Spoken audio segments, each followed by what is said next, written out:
$223 million, $2,300 million to $248 million imports. And then came the last phase, that is 2011 and onwards.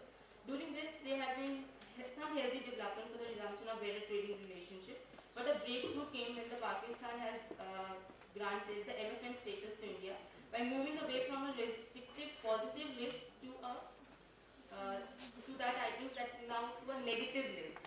Because of this, the trade has now the significant change that now 85% of tradable goods can be procured from India compared to 25% previously. But still, it has not been achieved full MFN status because of the agricultural lobby available there. Then recently, they have also signed many agreements relating to standard testing, custom clearance, dispute resolutions also. And now they have also inaugurated a new integrated checkpoint at Atari Wagah border in 2012, which facilitates modern facilities for the better truck movement between the two. Now, when we compare India trade with Pakistan and the rest of the world, then the data show that personal share of the Pakistani Indian export is 1%, around 1%, and the share in Indian imports is around 0.12%. And in total global trade, and total Indian trade is 0.50%. In comparison to the Pakistan, the percentage share of India and Pakistan exports is 1.7%, and in Pakistan import is around 6%, and in total trade it is 4.39%. Now, when we analyze the volume of trade between the two countries, we observe that despite being great geographical proximity and great potential for reduced transportation costs, yet the trade is always around the 1%. This is obviously because of the political tensions and because of the economic tensions. Economic tensions is the way that being India it is in its advanced economic development period, and moreover India has always adopted the independent economic base for development, whereas Pakistan economy suffers from political and economic instability, foreign indebtedness, undue influence of the MNCs, which poses a threat to Pakistan market interest associated with MNCs to the entry of the Indian product. And moreover, the trade between the two is also actually carried out through three ways. That is, first is official trade, you all know, second is illegal, and the third lastly is through the third world countries. Now, official trade has reached the level of $2.6 billion, but it has remained far below, which was estimated to be around $40 billion. And we discussed about informal or illegal trade, which actually takes place through smugglers, traders, or corrupt officials. So this is because of the misuse of the personal baggage scheme, and lastly because of the restrictions of import items and higher tariffs, higher transport coaching costs. And the trade which is actually occurring through third world countries, that is through Dubai, Iran, Afghanistan, it is estimated to be around $1 billion, and some even argue that this varies from $0.5 million to $10 million. So this actually shows the size of the circular. This circular actually shows what the potential of flourishing the bilateral trade between the two countries. And now apart from this, another is about the low volume of trade. It have actually the roots in the restrictive trade policies, that is tariff and non-tariff barriers.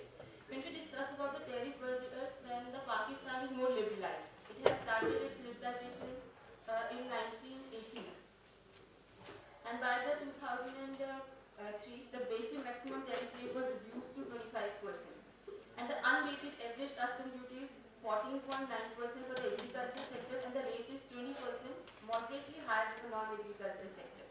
Whereas liberalization in India started in 1991-92, and between the 1997, the unweighted average tariff was brought down from 128% to 34% since 2002 and 3, but general maximum custom duty was reduced gradually from 34% to 35% to 25%, and further to 20% in January 2004. And agriculture tariff remained high at 40%. And when we discuss about the trade potential also, then India has the chance to have petroleum products, telephone, cars, organic chemicals, and tea, while Pakistan has the potential in dates, jewelry, medical supplies. And when we talk about the recommendations, then there should be need for the formulation of more comprehensive trade need further loosen the transit, loosen restrictions on transit. Visa restrictions should be removed. New trade routes like Hussainwala. This will reduce a lot of cost and will also save a lot of time. And there should also be improvement in communication, as it can be used as a tool to amplify the bilateral trade between the two. Let's conclude by saying that future growth, disruptions, or slow death of India-Pakistan relations will actually depend upon a proactive, sensible system which will manage the relations between the two. It is the mutual interest of both countries to survive an enduring, uninterrupted, long-term relationship, which is not prone to sudden disruptions, avert retaliations, and knee-jerk reactions. Thank you. Dr. Tarun Sharma. Good morning. I'm speaking on Chakandapar, Rawalkot line of control trade, a confidence building measure. Trade across LOC offers a low cost, high visibility measure to build confidence in the Indian-Pakistan peace process and create an environment for the government to move beyond the stated position.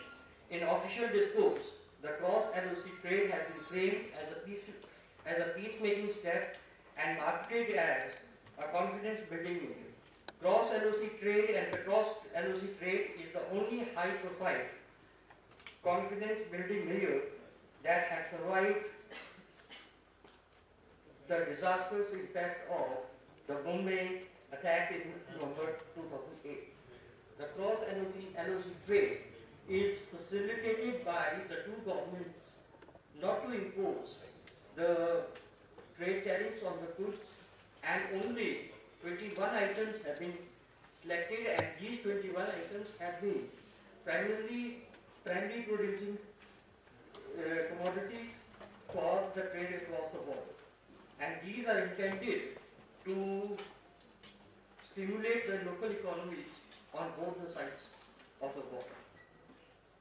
Initially, the two routes have been identified for this trade. One is the Chakandapar Rawalkot route, and another is Udi Muzaffarabad trade route. The first one, that is the Chakandapar Rawalkot line of control trade confidence measure, is in the Jammu region. Basically, my objective was to look how much trade has taken place between these two countries at the Chakandapar point. So if I look at the data which is available, and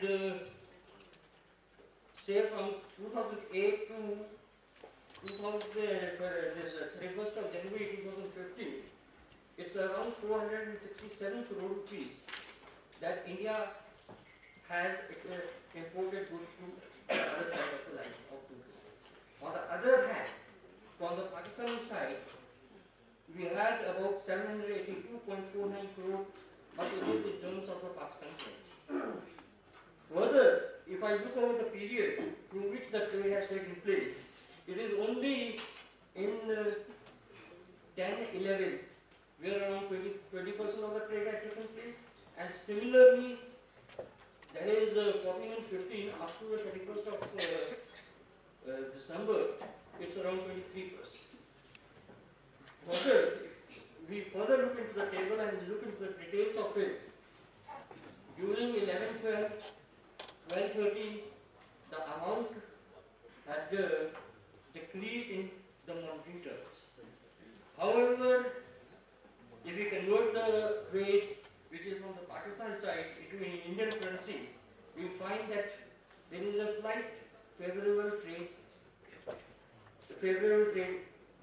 on trading sides. Further, looking at the various commodities that has been exported. But if I look at the exported commodities, we find that the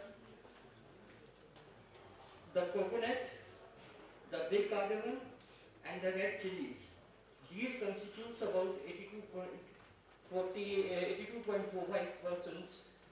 of the total trade. Now, what is happening here is basically the trade is between the two regions, and the commodities that have to be exported are to be the primary producing commodities which are being produced locally in the state itself. Now, as far as this coconut is concerned, the coconut is not produced in the J&K state.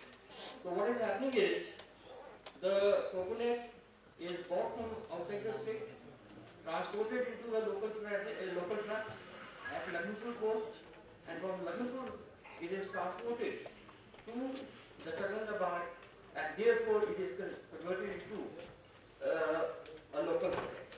So you have even the big cardamom, you don't find it to be produced in the J&K state. Only the fresh fruits, the fresh vegetables, rajma are some of the items which have sustained all through this period.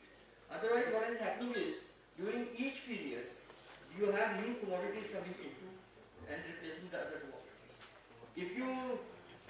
If we look at the commodities that have been imported from Pakistan side, we also find that almost that is the dry fruits, the almonds, and the dal mundi constitute about 77% of the trade which is coming from the other side of the market. And even in this, there are only 3 or 4 items that have sustained during this whole process. That is the dry fruits, then you have the prayer mattresses or the prayer mats, the carpets and the fresh fruits which have survived for all these periods. Otherwise, what is happening is, one good is being exported or imported in one period, and then it is not being exported or imported in the other period. Then the trade which is being taking place between these two countries is based on the barter trade. That is, we don't, the commodities are not being converted into commodities, it is being bartered for one commodity and the other commodity, and then you have the other problems which are associated with the barter trade. So in view of it, and the trade which takes place is not through a proper place, but it is a trade facilitation center. Now, from the trade which takes place from the trade facilitation center, you don't have the full facilities available here. So in order to have it, the facilities should be provided in order to increase the trade in those regions. And if I look at the data which is available, only 128 traders are associated at the Punch-Rawalpur trade. And out of these 128 traders, 96 are from Punch, 25 are from Jammu, and 7 from the rest of the J&K state. And so they can say the 3 sectors which are mostly involved in the trade are, you have the common border, about 52% says, the common language, it is about 33%, and then a small distance, it is around 15%, and that is why they are trading with each other. So, in order to increase the trade, because if I look at the figure that is available, what I find is that for the last 10 or 8 years, from the time the trade has started, the average trade has been only 66.71 crores if average trade per annum, and that turns out to be around, say, 5.5 crore rupees per month, and it's a very nominal. So in order to increase the trade, You get in another time when you share the session. so Because this paper was not listed in our session. So the measures which should be taken in order to increase the trade is that we must increase the tradable commodities from 21 to more than that. Only 21 commodities are being are allowed to be traded between these two ports. Secondly, we must go in for the opening of a banking facilities, because in lack of banking facilities it has led to the barter trade, and because of the barter trade the problems associated with it has led to a loss. Similarly, the increasing the number of days, increasing the number of days of trade. That is, the trade is taking place at these places. Initially for 2 days, not it will be increased to 4 days. It should be increased. And lastly, we must install the full body scanners, that is, back scanners, in order to stop the smuggling of arms and other. I think those who are working on this Indo-Pak trade, what is important is we must find out the comparative advantage in different commodities which are not being traded. That's more important. That's how we can increase bilateral trade between these two countries. Now, just for 1 minute, I hand over the mic to my co-chairperson for arguments, and then Thank you, Chairperson. I know we are running short of time, but the symbolic duty of being the co-chairperson, which I have to perform, that most of the papers that took up for discussion the issues regarding conflict and security in the context of Kashmir, for re-looking at peace and development in Southwest Asia. Another paper which very elaborately discussed the role of China in South Asian politics, and the last 3 papers were on bilateral trade relations. Thank you so much. I wanted Dr. Jagru to say a few words on this, because most of the papers were on Indo-Pak conflict, but I've been directed by the director of the seminar that he'll have his own time, and there he'll talk about this. Thank you very much. Dr. Kumar, Dr. Vinod Kumar. So this is the last technical session, the fourth one. We are going to start. So then, the chairperson of this session will be Dr. Jasveer Singh. So I request him to come on the dais. He has a very difficult task to end this session by 1 o'clock. Then, co-chairperson Dr. Arun Sharma from the University, and then the rector Dr. Paramjeet Singh. So we want to end this session at 1 o'clock, and then valedictory.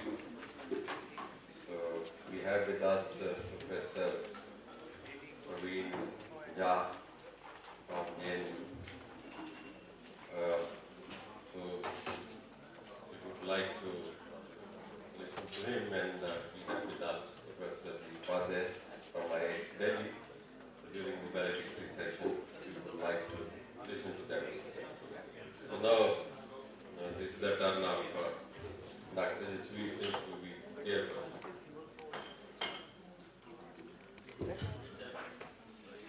Thank you, Professor Ivana. To all of you, my presentation is on water conflict and cooperation between India and Pakistan, opportunities and challenges.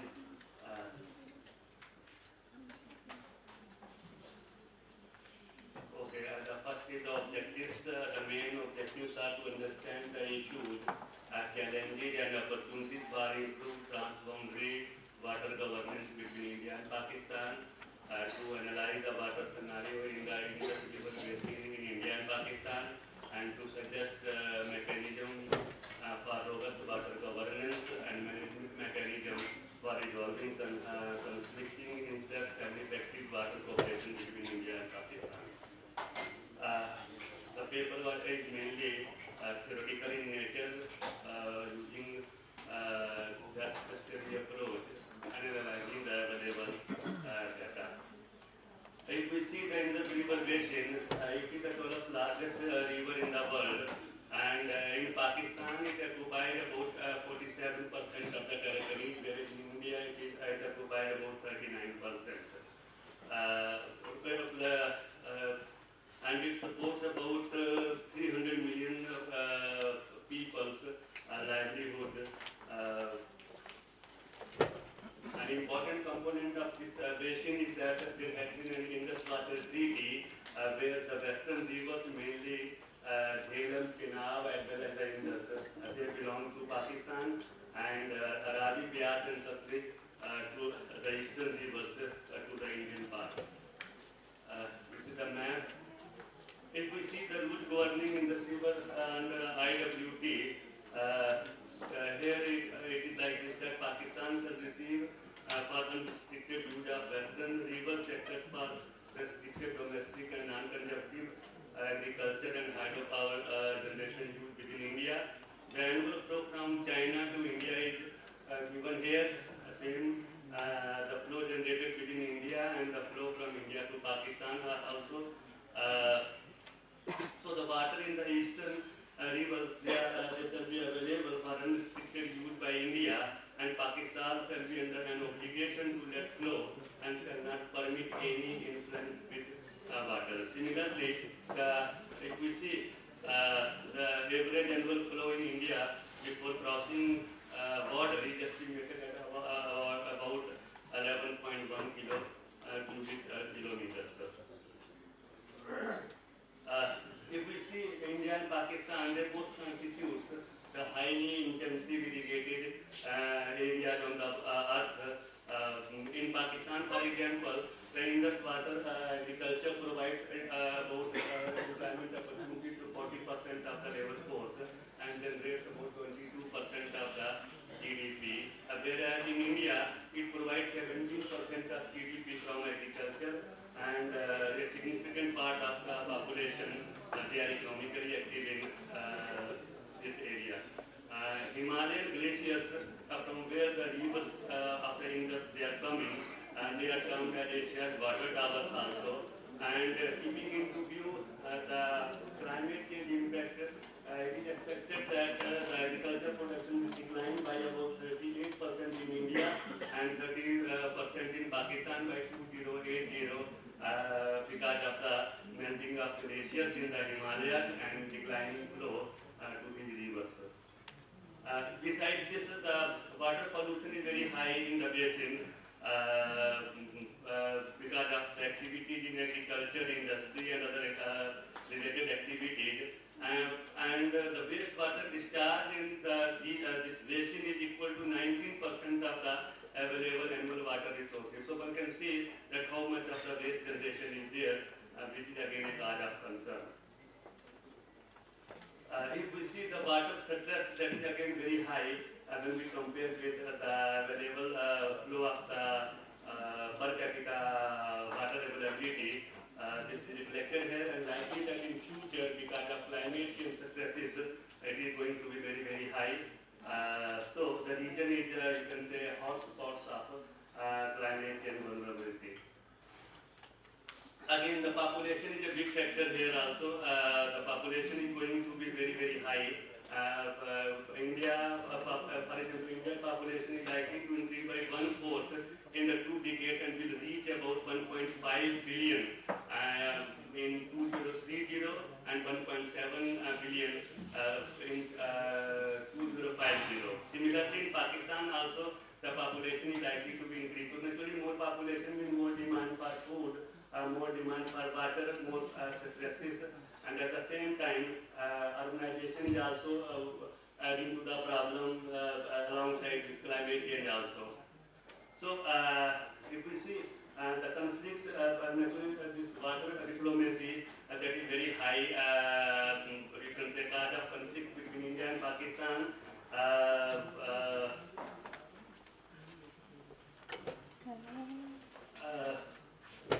IWT, Indus Water Treaty, it has facilitated both sides in making green revolution a success, providing food security to the whole of the nations. But at the same time, there are major sources of conflicts which are there. To begin with, the Baghdiyar controversy, and then Salal project. Every hydropower project which are being constructed, developed within Indian territory, specifically in Jammu and Kashmir, Pakistan,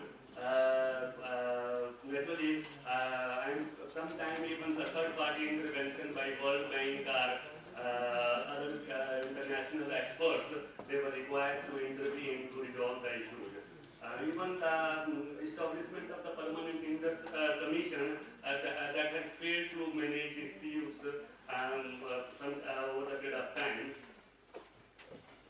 And besides this, the Indus Water Treaty, which was signed in 1960, that again took about 10 years to sign that. One can see the significance of this treaty, that it took about 10 years. But now, with the change in population, urbanization, and climate change, the flexibility is not there built in the treaty. It is required to be revisited so that the new issues, they are to be evolved so that it should be, you can say, become a better institutions for water governance and source of cooperation between. Besides this, there is need to improve water use efficiency, improving communication on hydropower development projects, need for comprehensive database also for planning and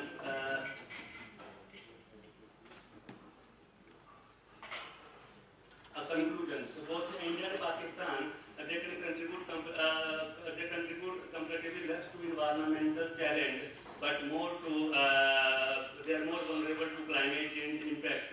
However, water cooperation through available technologies and practices, they can increase their resilience and adaptation capacity to water stresses due to climate change. So there is need to have, you can say, cooperation at the local level, at the national level, and even at the international level, involving the civil society organizations, the available think tanks across the nations, and so on and so forth.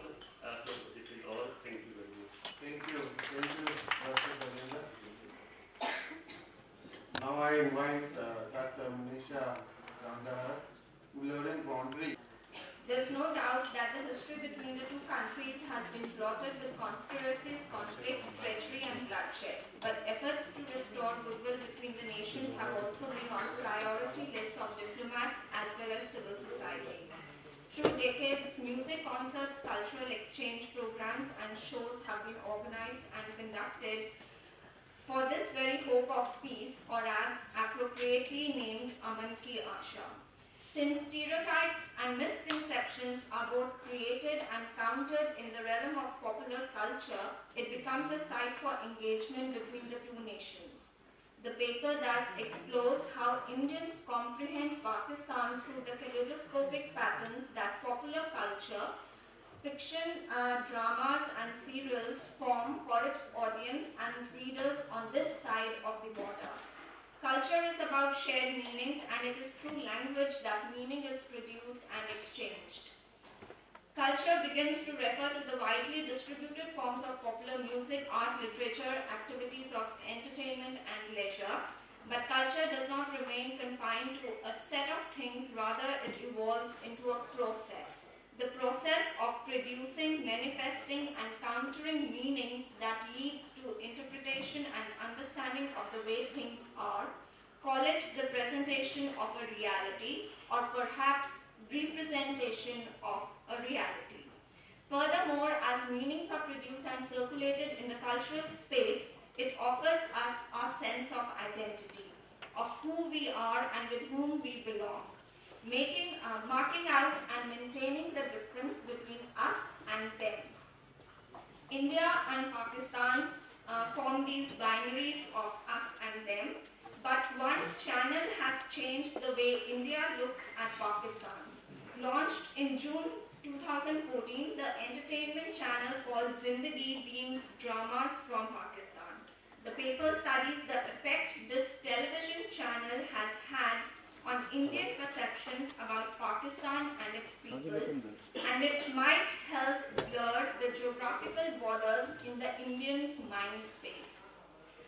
The channel went live with 4 shows, and one of them was called Zindagi Gulzar Hai, that gained immediate popularity among the Indian audiences. Based on prolific writer Umaira Ahmed's novel of the same name, The romantic drama focuses on women and shows how equality of girl child and the need for women to have a career are important in their society as well. Set in an urban milieu, Zindagi Gulzar Hai gained instant popularity. It underscored that if women from well-off families have freedom to make